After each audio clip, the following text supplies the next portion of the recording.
Good afternoon and welcome. Glad you could join us today. My name is Sandy Ratliff. I'm with Virginia Community Capital. And if this is your first time or your hundredth time attending one of our new knowledge sessions, we welcome you and I hope that you'll find it beneficial.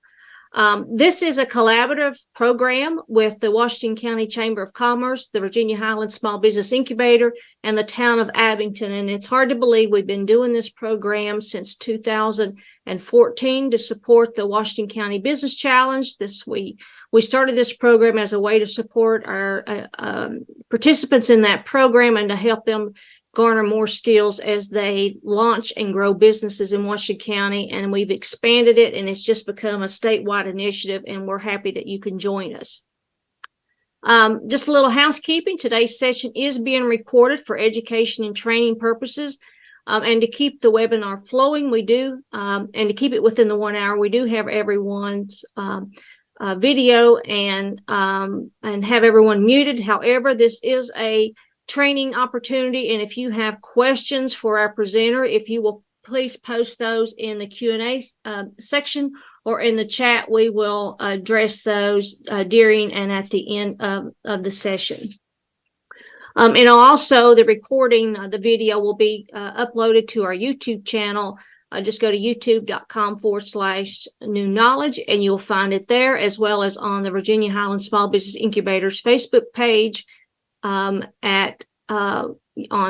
Facebook, just go to VHSBI in Facebook and you'll find it. We're delighted to have our host today, Courtney Stringer. She is the Grow with Google coach that will be leading today's session. Many of you know Courtney for her years in working in community economic development in Southwest Virginia, and you will find through this presentation Courtney's passion for helping small businesses and communities to take advantage of the tools offered by Google. So, Courtney, I'm going to turn it over to you and look forward to your presentation. Thank you. Thank you so much, Sandy. And I'm going to stop my video so you all should be able to see the screen really well. And welcome, everyone. So what is Grow with Google? I know that's a question I've received many times, and we are so excited to have you here. Grow with Google was launched in 2017. It has assisted over 8 million Americans, and our target audiences are really the small business owners, veterans and military families, job seekers, students, educators, and startups and developers. Grow with Google wants to help people across the United States grow their skills, careers, and business by offering free tools, training, and events. So many brick and mortar businesses had to pivot during the pandemic, and Main Street America stepped in, conducted a survey to see how they could help, and found that businesses needed digital tools in order to survive. So there are 10 of us that are with Main Street America and Grow with Google, and we serve as digital coaches. The 10 states are Pennsylvania, Michigan, Iowa, North Carolina, South Carolina, Georgia, Oklahoma, Ohio, Oregon, and of course us in Virginia. And you can see we are the yellow pin there. We are so honored to have been selected as Grow with Google state. So why Virginia? Google is definitely invested in Virginia, and Downtown Wytheville is a leading organization within the Main Street America network. We have two great leaders there, Todd Wolford and Charlie Jones, and they do an excellent job promoting their downtown businesses. And Main Street selected them to be the organization that they work with. So I am the digital coach for Downtown Wytheville.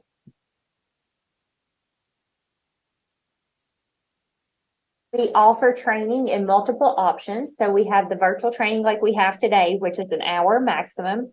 And we always leave time at the end for question and answers. We have in-person trainings, which is a classroom setting, hands-on, live instruction, troubleshooting, and all the trainings we offer are free.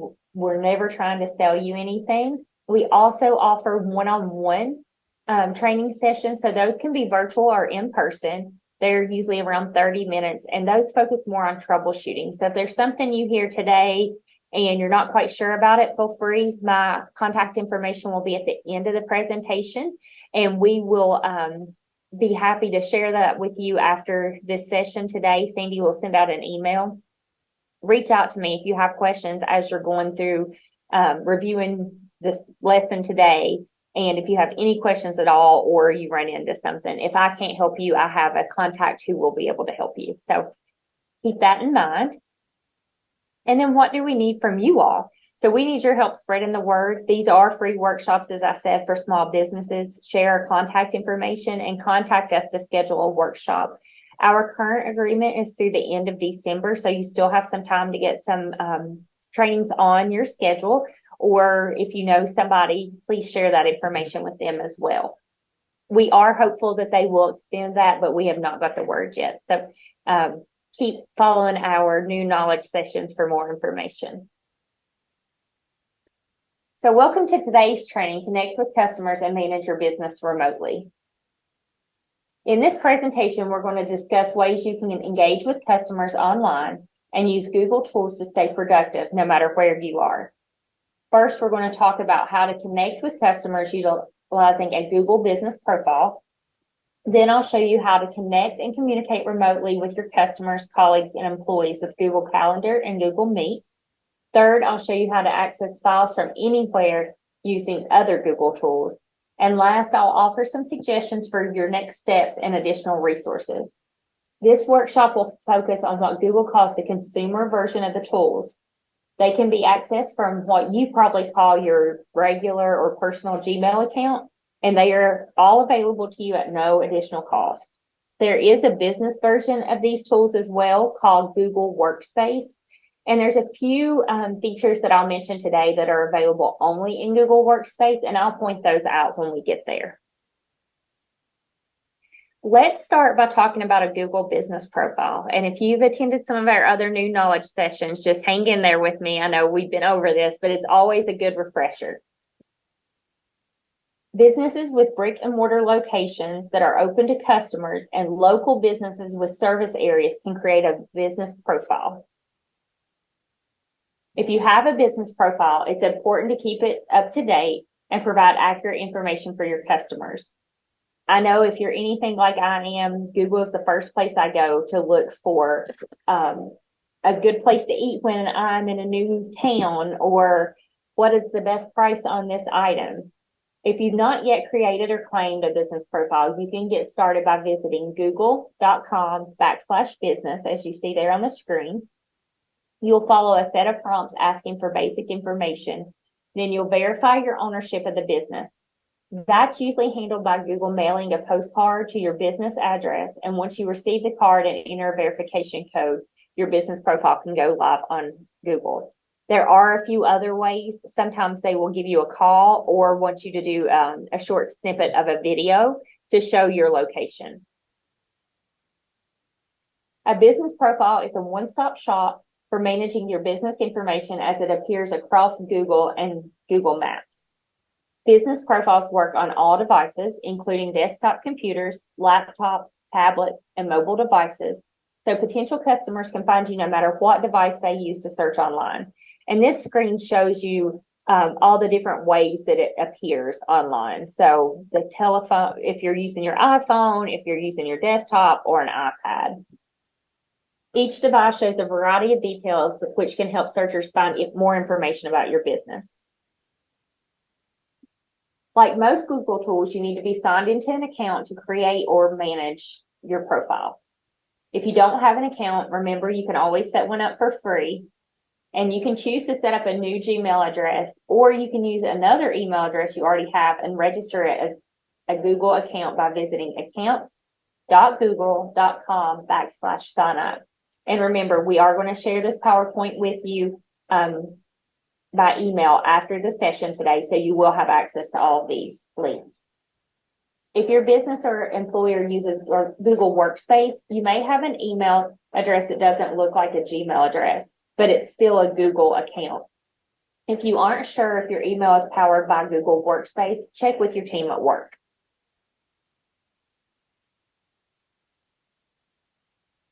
There's lots of important updates that you can make. Once you create and verify your business profile, you can edit the information Google displays and keep your business details up to date. There are also many built-in features that allow you to share updates and engage with customers. You can edit your business description to share important information. You can manage your hours of operation, including holiday hours. And then you can also select more hours for specific services. Example, additional hours for curbside pickup. You can publish posts to share updates and read and respond publicly to customer reviews. I'll also share some tips later in the presentation with you on responding to these reviews as well. You can also turn on messages, which is labeled chat in the business profile. Just a reminder, if you turn this option on, you have to keep up with responding, or they can also disable that feature for you. Authorized business profile managers can edit and update business information directly on Google's search results page.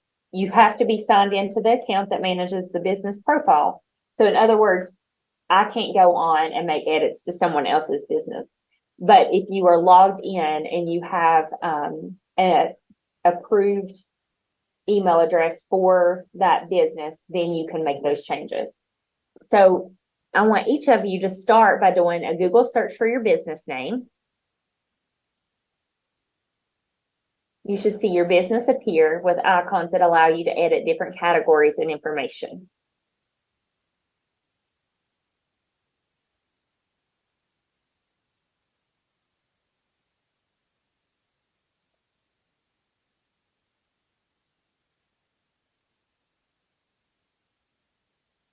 Click Edit Profile lets you access and update basic business information like a business description and your hours of operation.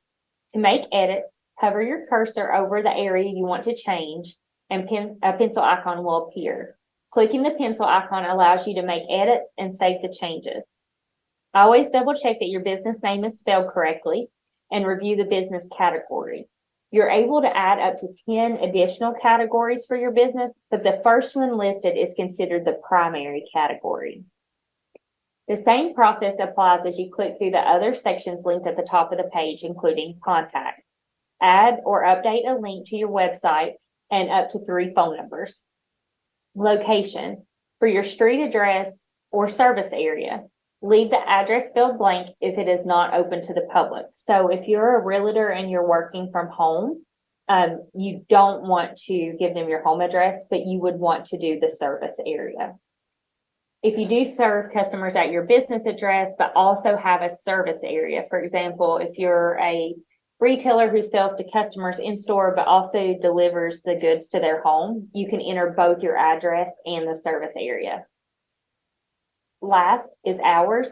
In addition to including your regular business hours, you can add holiday hours or highlight special hours like a happy hour at a restaurant or cookies with Santa. I know Christmas coming up, you can have that added to there as well. It's important to make sure you keep your hours up to date because 40% of people searching for local businesses are looking for them. I know on Saturdays, if I'm running behind in my day, I always look to see if the place I need to go that day, what time they close, if there's any special hours going on. You can edit your business hours by clicking Edit Profile and then Hours. Select the pencil icon to make the changes. You have several options here. Open with main hours means you have set hours when customers can visit. Open with no main hours means the business profile will not show business hours. If you're open by appointment only, that might be an appropriate option. You can also indicate if your business is temporarily or permanently closed. Below, you will see separate sections for holiday hours and more hours. Again, more hours can let customers know if you have special hours for categories like the happy hours, senior hours, brunch, and more. The third way you can engage with customers via Google Business Profile is by publishing posts. You can use this feature to add timely updates. Posts can be seen on the Updates or Overview tab of the business profile on Search and Maps, viewed with a mobile device. On desktop and laptop computers, they can be seen from the Owner section of the business profile on Search and Maps. To create a post, click Add Update. Then select the type of post you want to create. You'll see Add Update, Add Offer, and Add Event. Each post type has different fields. In the screenshot you see here, an update post, with this type of post, you can add a photo, a video, a description, and a button that can link to a page on your website. So lots of features here that you can add. And remember, this is all free to you. So this is free marketing for any of the updates you use. So here are a few ideas for ways to use your posts.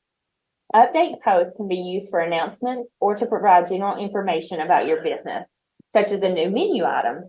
You could include a photo or video, 30 seconds or less, a link, a call to action button, and other information.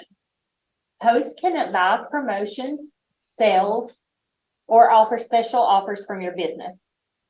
A view offer call to action button is automatically added to these posts. You can also include a photo or video, a coupon code, a link, and terms and conditions. And event posts can help you promote upcoming events, workshops, celebrations, fundraisers, and more. Things to keep in mind though, posts except for event posts remain live on the body of the business profile for 7 days. So make a note of that. 7 days is how long they're going to remain. The event posts stay live within the body of the business profile until the event is over. So once you set that date, it will disappear off your page after that date. And I've also put the minimum and maximum limits, size limits at the top of this screen so that you would have those when you refer back to this PowerPoint slide. The fourth way to engage with customers via a business profile is by encouraging them to write reviews. Once your business profile is verified, you can publicly respond to these reviews. Make it easier for customers by sharing a link, and you can find it by clicking Read Reviews and then Get More Reviews. Be creative. You can share the link after you've had a positive interaction with a customer. You can include the link in emails or at the end of a chat conversation, and you might even print it on collateral like your flyers or receipts.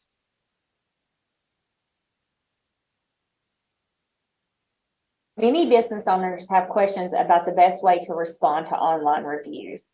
So we're going to do a little question and answer. Let's start with a positive situation. Someone left a 5-star review for your business. Once your business is verified, you have the option to respond and publicly thank them. Prompt responses show that you are paying attention to your customers, but remember, you don't have to respond to every positive review. If you do have the time to respond, keep it short and sweet, and maybe share some new relevant information. However, do not make your response a sales pitch. This is not the right place to include incentives or advertisements. So you can see an example here. At some point, someone might write something negative about your business. No one has something nice to say all the time, unfortunately. So I know no one wants a negative review, but it's important to keep them in perspective. If the majority of your reviews are written by happy customers, most potential customers will not be deterred by a negative review. You cannot remove a customer review unless it violates one of Google's policies, but you can publicly respond to that negative review. So I'm going to give you some tips. Be nice. Don't make it personal. In the event that a mistake was made on behalf of one of your employees, be honest about it. That can go a long way. However, it does not mean that you have to take responsibility for things that are out of your control. For example, if your company's guided hiking trip was canceled because of a torrential thunderstorm, that's not your fault, but you can show compassion and empathy for a customer expressing disappointment. Make sure to clarify your inclement weather policy there. It's important to humanize yourself too. Include your name or your initials. Remind people that a real person is reading the reviews and writing the responses. And whenever possible, try to find constructive ways to address issues. If a customer's issue is satisfactorily resolved, they might consider editing or amending their original negative review. So remember, that's always an option that you can ask them to go back on and edit their review if you're able to make the issue right with them. All right, so do you all feel ready to respond to a positive customer review? We're going to give it a try. So in this scenario, a happy customer really enjoyed their meal and wrote a 5-star review. You're the business owner in charge of responding. So what option would you choose? Option 1, thanks. Option 2, thank you for your kind words. We're so glad you enjoyed your meal. We look forward to seeing you again. And 3, no response. So if you all want, put your responses there in the chat. What you think would be the best response.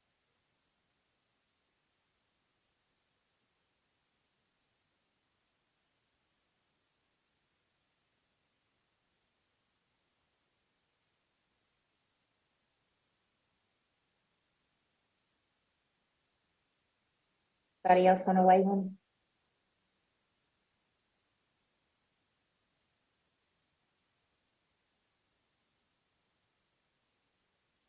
Okay, so 1 being thanks. So the answer for that one is maybe write a bit more on one hand. Responding to customer reviews shows that you're paying attention, but on the other hand, curt responses like this does not foster the customer relationship or help potential customers see that you're business friendly. 2, thank you for your kind words is a really good response. You're demonstrating that your restaurant's paying attention to customers, you're polite and friendly, and it also resisted temptation to add an offer or an incentive. Love that there's Joe, the manager, on there, so you know who's responding. And number 3, none. So this is really a trick question.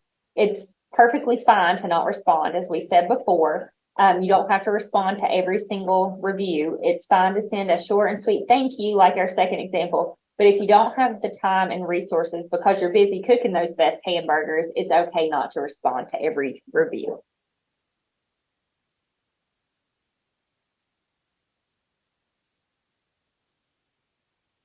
Okay, so now we're ready to do the worst hamburger I've ever tasted in my life. I wish I could give you 0 stars. Ouch. As a restaurant, that's definitely not what you want to hear, and that's very disheartening. So you're going to take that personal, but you have to be able to separate that feeling you're having from this person. This is how they really feel, so you have to be respectful. So are you all ready to review these and make a decision? So this pretty grumpy customer did not enjoy their meal, and here are the options for 1, dear angry customer, try cooking your own hamburger next time. You're a big meanie and a lousy tipper. 2, I'm sorry you did not have a good experience. We'd love a chance to make it up to you. Please send an email to name@example.com, Joe the manager. And 3, this week we are offering 20% off of reservations for brunch and free dessert if you mention this ad. So go ahead and put your responses for what you think this one should be in the chat.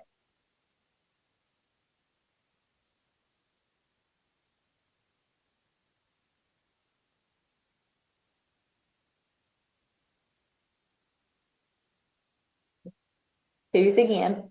Okay, so the first one, definitely, as I said, it's hard to respond to those negative reviews. They kind of hit close to home. So remember to keep your cool, stay polite and professional, and do not let it be personal. Number 2 is a really good response. You're demonstrating that your restaurant wants to keep customers satisfied and coming back. And the review gives the irate customer an option to follow up and the name of a person to talk to. Number 3 is not the best response, of course. It does not address the concerns of the customer in any way. It offers irrelevant promotional information and does not offer a path or a person for the customer to follow up with. Remember, other people are going to see your responses. They're also going to see what they've said in their review. So you want to make sure your response is professional and really tailored to what they are complaining about.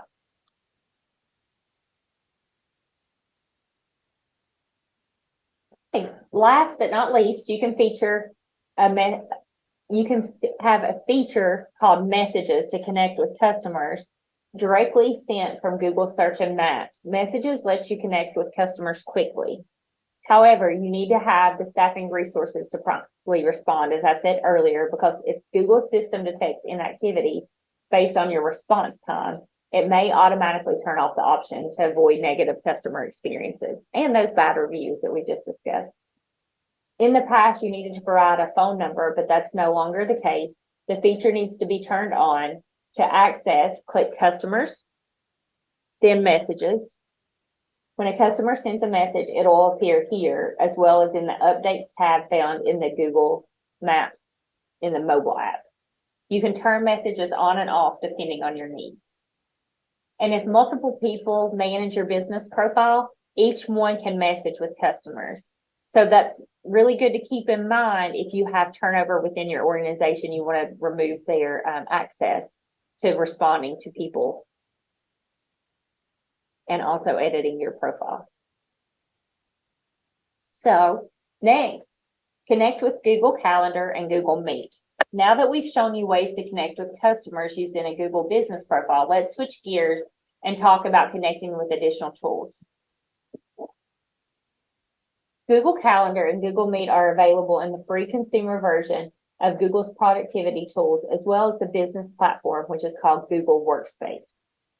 If you want to learn more about Google Workspace and how it's different from the consumer version, you can visit g.co/workspace.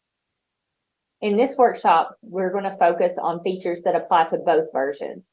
We'll show you how to connect the products, plus offer some pro tips for getting more out of the tools.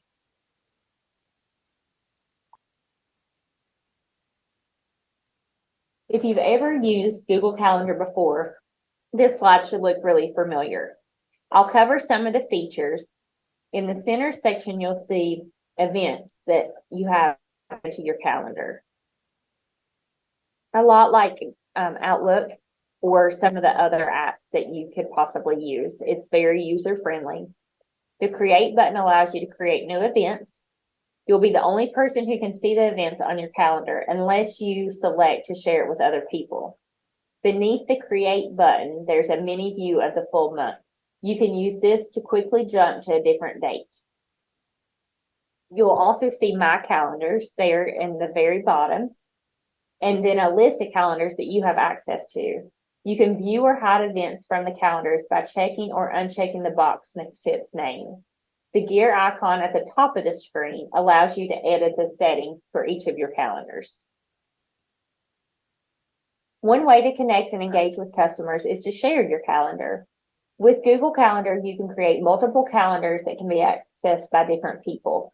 For example, you might have a work calendar that you share with your colleagues. Then you might have a private calendar shared with no one. It's just for your reference.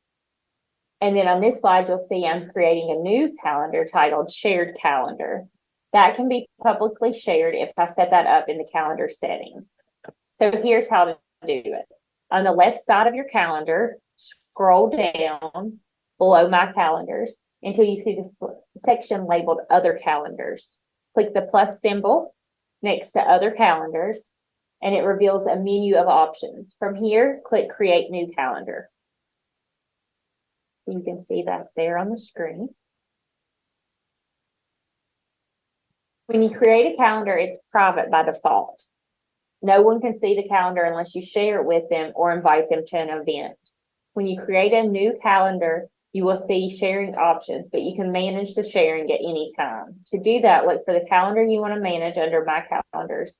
Hover over the calendar name to see the 3-dot icon and click that icon, which will reveal a menu of options. Click Setting and Sharing. Now you will see the calendar setting. Scroll down to the section labeled Access Permissions for Events. From here, you can click a checkbox to make your calendar publicly viewable and get a shareable link. Or you can share the calendar with specific people. The Google Calendar features we've showed so far are available in every version of Google Tools. If you use Google Workspace, the product designed for business users, you have access to some additional features though. One common challenge for many people is time management and managing their working hours. This can become especially challenging if you attend a lot of meetings and if you work with people across multiple time zones. That's where Google Workspace can help. One feature is called appointment slots. You can create blocks of time divided into multiple appointment blocks and share them so people can reserve an appointment. This would be helpful inside your company. So if you're a manager supporting many people or teams, you can share this publicly and use it as a sales tool, allowing potential customers to book time to discuss projects or one of your employees. Google Workspace has other event categories like focus time and out of office that can be used to prevent others from scheduling meetings when you're unavailable. Finally, you have the option to edit your general calendar settings and your specific working hours. So when a colleague from across the world wants to schedule a meeting at 3 a.m. local time, your calendar will show them that you are not available at that time. Because we all want to work at 3 a.m., right? Only Sandy Ratliff's working at 3 a.m., right, Sandy? I've been known to do it. I remember seeing emails at some point from Sandy in the middle of the night. There's a lot more to Google Calendar in both the consumer and business versions, but let's talk about how you can use it in conjunction with Google Meet to engage other people. When you create a calendar event, you're prompted to enter your details, invite guests, attach documents, add notes, schedule notifications, and a few more options. The blue button labeled Add Google Meet Video Conferencing allows you to add a video meeting accessible to the people you've added as guests. After you select the Add Google Meet Video Conferencing button, a URL appears. This is the URL that people will use to access the video meeting. Side note, if you don't select Add Google Meet Video Conferencing button, but you add Meeting Guest, Calendar automatically creates a Google Meet link. So you have the option, you can remove it if you want. After you save the meeting on your calendar, everyone you invited will receive an email invitation. The invitation will include a button to join the meeting and the link. They can use either option to join. If they also use Google Calendar, the event will automatically appear on their calendar as well, which is a super neat option, I think. People have the option to accept the invitation, decline, stay non-committal with a maybe, and even propose another date and time. If you create an event that includes Google Meet Call, you're the host. To launch the meeting, go to your calendar, click on the meeting, and then click Join with Google Meet. Everyone you invited to the meeting can also access this link from their calendars, or they can click the link in their email invitation as well. So this is what it looks like when you're joining Google Meet Call. As you can see, it works on desktop and mobile devices. So you have an example of both there. While not every computer has a built-in camera, almost every smartphone does. So you would click the Ask to Join button to request access to enter the call.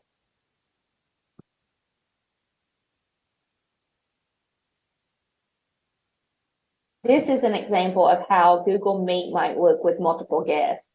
Each person has the ability to change their view of the screen as well. At the bottom of the screen, you see a set of controls in the center. These controls are pretty self-explanatory, very similar to what we're using today with Zoom. The microphone icon allows you to mute or unmute your microphone. The camera icon allows you to turn your camera on and off. The button labeled CC allows you to turn on closed caption.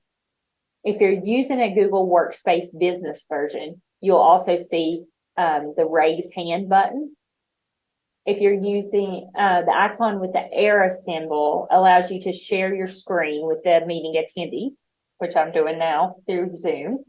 You can share your screen the entire time, just a window, or just a tab. The three-dot icon lets you access other options like layout, background effects, audio settings, video settings, and more. And the red icon with the phone lets you leave the call. At the bottom of the screen here, you'll see another set of controls on the right side. The circle icon with the eye has meeting details. So for example, if Sandy texts you to ask for a link to join the meeting, you could click the eye, copy the link to join, and then text it back. This will also show you any file attachments from the calendar invitation. So I love how these interact and work together. The people icon shows who is in the meeting, who's muted, and it allows you to send email invitations to other people. The chat icon opens a panel on the right side of the screen so you can send in-call messages visible to everyone on the call. It's a very handy way to share links and information with the group. The next symbol is a triangle, square, circle combo, and this takes you to activities. The consumer version of Google Meet also includes an additional option, which is the ability to create a virtual whiteboard. Attendees can access this shared Jamboard and mark up their ideas together. And the last icon, a lock in the shield, shows you the host controls. From here, the host can restrict what meeting participants can do. For example, you can enable or disable the ability to share screens, send chat messages, and unmute microphones. Google Meet also has some additional features available for only Google Workspace accounts. You can see these under the triangle, square, circle combo icon. And this is breakout rooms, which splits attendees into smaller groups. You can also create polls for your audience, and you can record your meeting. Make sure to know if you're recording, you should inform all attendees that the meeting will be recorded in advance. They will also see a REC symbol on the screen indicating the meeting is being recorded. So here's a comparison of the two versions. The free version, you have up to 100 participants, 1 hour per meeting, unlimited number of meetings, and price per user is free. And then you can compare that to the Google Workspace and see what works best for you and your business. Most of the people we're seeing today are small businesses, so the free account works for them. But it might come to the point when if you're across multiple regions, that you want to have that Google Workspace plan to where you can have, different groups working on projects and breakout sessions at the same time. The Google Meet video calls help people feel engaged and connected, and you can use them in many ways, including the brainstorming session, client consultations, classes, and virtual get-togethers. Depending on your selected plan, meetings can hold up to, as it says, 500 attendees. And if you want to learn more and compare the plans, you can visit the workspace.google.com/pricing. No matter what version of Google Meet you use, the tips can help you appear your best in a video call. Rule 1, when you're hosting or participating in a video call, keep your camera on whenever possible. It makes a better impression and helps people stay more engaged. When you're on camera, consider what's behind you. Choose a neutral background and reduce clutter. Alternatively, you can use Google Meet's built-in visual effects feature to blur your background or select a background image. And they have some really nice images on there that you can use. It's important that people can hear you. An external microphone might provide better sound quality than a microphone built into your device. Conversely, when you're not speaking, it's important that people do not hear you. Remember to mute your microphone when someone else is speaking. Also, try to limit your movement when you're on camera so you don't create distractions. You might consider turning your camera off temporarily if you have to move around. So now we're going to move into access files from anywhere. So far, we focused on using Google tools to engage and connect with people. Now we're going to shift gears one last time to see how Google tools can help you do this work no matter where you are or what device you're using. As long as you have access to the internet, a device with a web browser, and your username and password for Gmail, you can work from anywhere. In this section, I'll introduce another Google product called Google Drive. To simply put it, Google Drive holds your stuff. Google Drive is a cloud storage, and you can compare it to a giant online filing cabinet that holds your documents, spreadsheets, presentations, email, plus other files like images, videos, and PDFs. If you're already signed into your Google account and using either Gmail or your drives, you can see a grid at the top right-hand corner.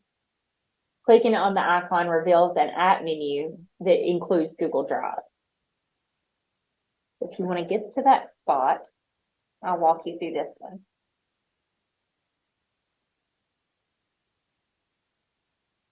And just note that the files or the apps you use most frequently are going to appear first. So the Gmail, of course, people use Drive, Calendar. You might use Meet more than you use YouTube, so that would appear at the top, but there's tons of apps on there. If you can't find the apps menu or the Google Drive icon, you can visit drive.google.com. Once you access Drive, you can upload and download files. You can control the access, so they are private by default, but you can share them with specific groups, or you can make them public. You can also turn on the option to edit the files offline. So keep that in mind for just a minute. You can upload almost any type of file to Google Drive, even if it didn't originate in Google. So that means you can upload Microsoft Word documents, Excel spreadsheets, photos, videos, and so much more. Also, you can create files with Google tools like Google Docs. These files are automatically saved in Google Drive. You can export them into other formats, including Microsoft Word and PDF format. Google Drive allows you to create folders and subfolders to organize your files. You have the option to share individual files or entire folders if you choose. You can also select a range of access options from read-only access to edit access. If you can't find the file you're looking for, use the search bar at the top of the screen. You can search in a variety of ways, including keyword, file type, file owner, labels, location, and more. Let's look at a feature that makes collaboration so much easier. Once you create a document, you might want to share it with other people. To do that, click on the share button in the top right corner. Then add an email address and assign their editing level.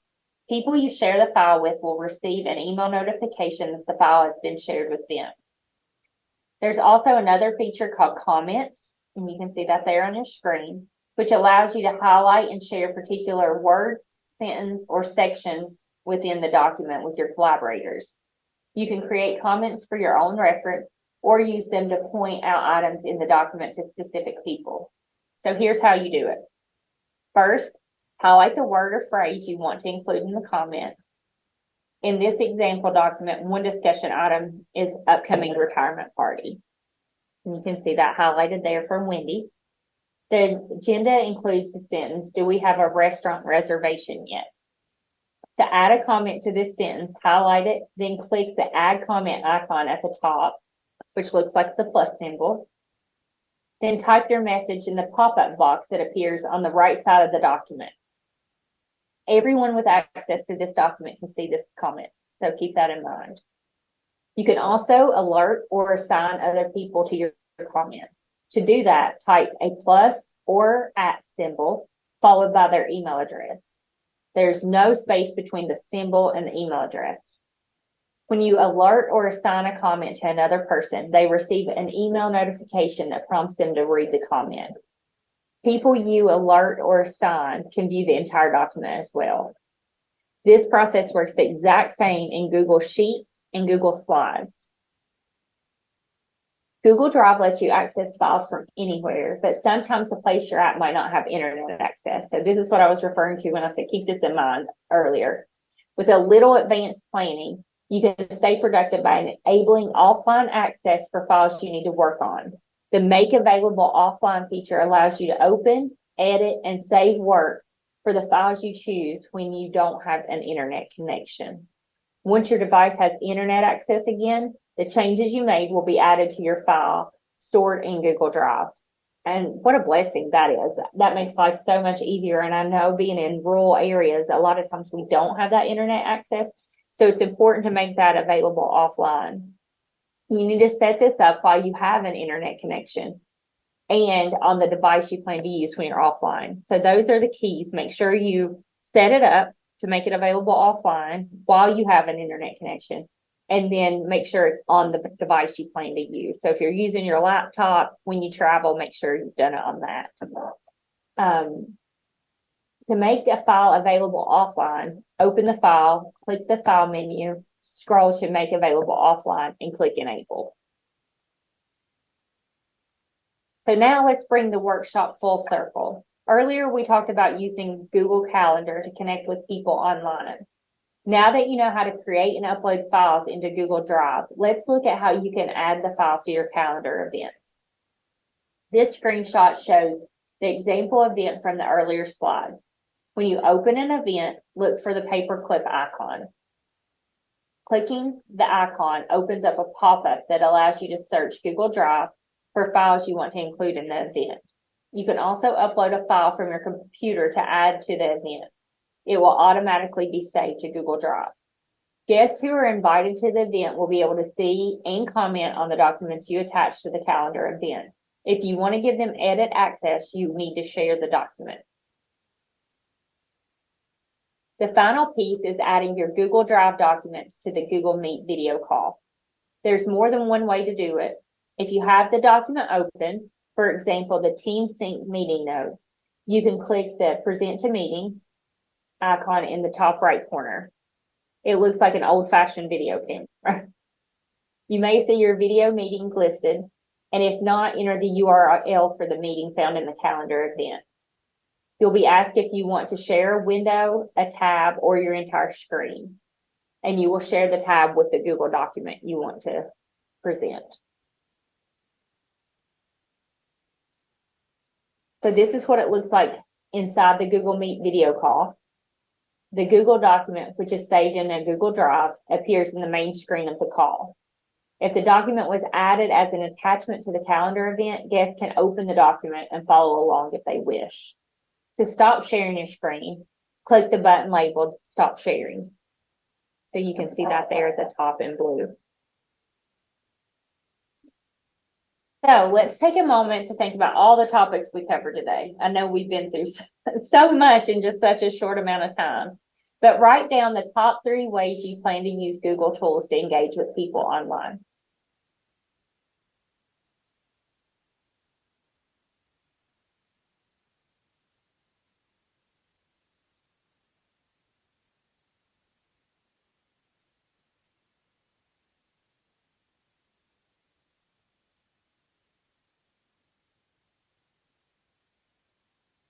We've covered so much information, but let's recap and look at some additional resources. Here's a recap of the topics we covered and ideas for your next steps. First, use your Google profile to connect and engage with customers. Try some of the features we discussed today, like post, responding to reviews, and messages. If you use Google Calendar, try creating a shareable calendar to improve workflow and communication with customers and colleagues. Add Google Meet video calls to your calendar events to make your meetings more engaging. And try tools like Google Drive to make your life easier while working in the digital age. Finally, try using the products together. A Google Calendar event can include a Google Meet video call and a document from Google Drive. I mentioned so many tools in the session, so I've included a list here for your reference. And as I said before, Sandy will be sharing the PowerPoint with you and also a handout. Make some time in your schedule over the next week or so to explore these resources and learn more. And as I said, I've got my contact information here. So you will be able to, I'll skip through a few. Here's my contact information. And feel free to contact me if you have any questions or need one-on-one support. So Sandy, you want to do questions now? Sorry. Yes. That would be great if anyone has any questions, if you could post those in the Q&A section. While if you're typing those, I want to, it's not much of a question, but it's just something I wanted to know when you were talking about your account and your profile, how important that is to keep that updated, especially if you have turned that over to a employee to kind of monitor what's coming in on your account. and whatever happens, the relationship severed and they are no longer gone. If they are your point of contact, that's one of the things you need to make sure that you change and keep updated. That's sort of like if you sell to the Commonwealth and have a EVA account for Virginia or SWAM certification. It's not up to the state to keep monitoring to make sure that the right person is being targeted. So that's, as a business owner, I encourage you to make sure that that's something on your to-do list, is to keep it, make sure it's all being monitored. That's a great point, Sandy. And we suggest that they have somebody who checks that once a week. And I know that might sound like overkill, but there are things that change in your business all the time. And it's nice just to keep that as like a general practice of going on there and seeing. And Google's always adding new features as well to your profile. So you don't know, they might have something that's pertinent to your business. And if you're not going on there regularly, you're missing an opportunity for free marketing and advertising. And I use Google Drive a lot to share files, especially if I'm out and about and I'm taking photos and it's starting to eat up my space. I'll upload it to Google Drive. I've got it and I can share it with someone else that may be updating something or doing a flyer, and I can delete it off my phone. That seems to keep getting less and less space on it. So that's something I highly recommend. All the pictures of that baby you're taking. Yes. Okay. Anybody have any questions? I see our partner, Kathy Lowe with the Virginia Highland Small Business Incubators online with us. Kathy, do you have any questions or comments on this topic? I might have caught her off guard, but I don't see any questions, but I do encourage people to take advantage of these. Sorry. I'm sorry. Okay. I'm just testing to make sure you hadn't taken a nap. That I didn't bore you.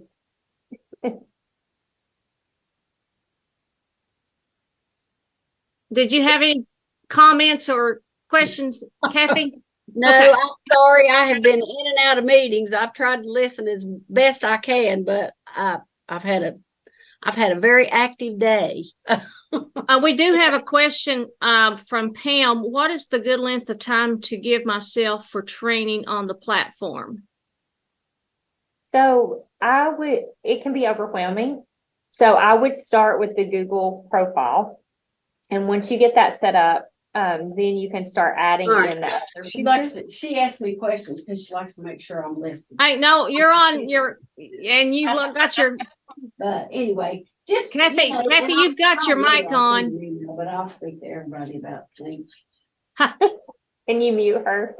I am trying. You get her. Yeah, Kathy, you had your mic on, so I know you like to make sure I'm participating, and I am. I'm just struggling today. Okay, well, I just wanted you to know. Okay. But Pam, I hope that answered your question. And Pam, I'm here as a resource for you. If you get in there and you have questions, feel free to shoot those to me in an email. I'm always happy to do one-on-one trainings, but I would start with your Google profile. That's the best way for you to get your name out there. And then Sandy, I wanted to go ahead and make sure we comment that we have the Make Your Website Work for You on October 18th. And then we still have 4 more, I think. We're over halfway. Sales with Google Tools on November 1st. And Sandy and I can work it out and figure it out. We're going to be able to increase your holiday sales with Google Tools. If not, it'll be the basic version, but looking at a couple different options there. And here again is my contact information. Feel free to email me or call. If you call, you'll probably go to voicemail. I don't keep my phone usually on during the day at work, but I will answer messages if you want to leave a voicemail or send a text message. And then we would not be able to do what we're doing today if it wasn't for all of our wonderful partners. Like Sandy said, she announced all of the new knowledge partners at the beginning. We're so appreciative for them feeling that this was a valuable program and bringing it to you all. And then also we want to thank our amazing partners for supporting this initiative. They recognize the value of the program. The entrepreneurs in Virginia our main streets, and they want to see growth in our rural communities. So Main Street America, downtown Withville, the Southwest Virginia Higher Education Center, UVA Wise, Virginia Community Capital, and Virginia Main Street. We're so thankful to each of you for finding value in this program and getting the word out.